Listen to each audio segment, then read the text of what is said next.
Messerschmitt's Bf-110 was one of the Luftwaffe's principal heavy fighters on the eve of the Second World War. When it first appeared, the twin-engine aircraft was seen as a powerful modern weapon, but within just a few years, progress began to leave it behind. The High Command hurried to find a worthy successor in the same class, and in the autumn of 1938, the Air Ministry launched a program to develop a new aircraft. By that time, Messerschmitt had already been working on a replacement for more than a year. The designers began with the proven Bf-110 layout, but the scale of the changes was so great that the result was essentially a new machine. Thus, the Me-210 was born. The nose underwent the most dramatic transformation. Smooth, streamlined lines replaced the old forms to cut drag as much as possible. The earlier cockpit, with its characteristic stepped profile, gave way to a sleek new canopy, giving both pilot and gunner excellent visibility. Bombs were hidden in an internal bay, and remotely operated defense mounts were fitted on the sides of the fuselage. For the late 1930s, that was an unusually advanced solution. The new aircraft was meant to outpace its predecessor. To achieve this, the prototypes were fitted with the Daimler-Benz DB601 engines.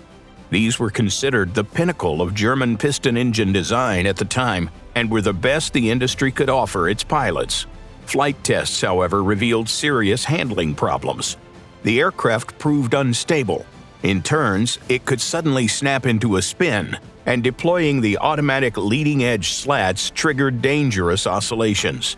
Test pilots criticized the machine for heavy, difficult control and unpredictable behavior.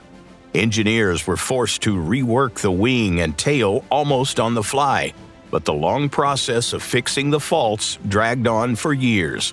Series production began well behind the original schedule, and the severity of the issues soon forced it to a halt.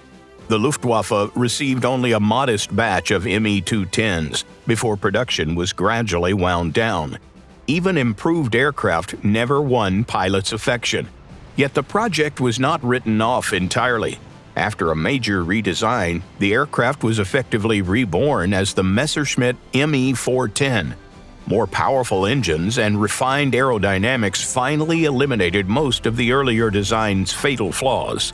Interestingly, the Me-210 still found a place in service, just not in Germany. Hungary established local production, and around 260 aircraft entered service with the Royal Hungarian Air Force. After certain refinements, they performed quite successfully as multi-role heavy fighters and ground support aircraft. The Hungarians were not afraid to experiment.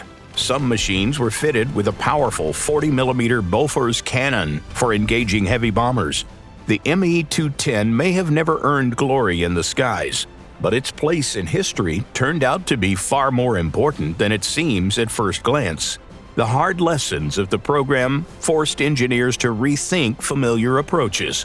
In the end, the 210's failure paved the way for the Me-410, a far more accomplished heavy fighter.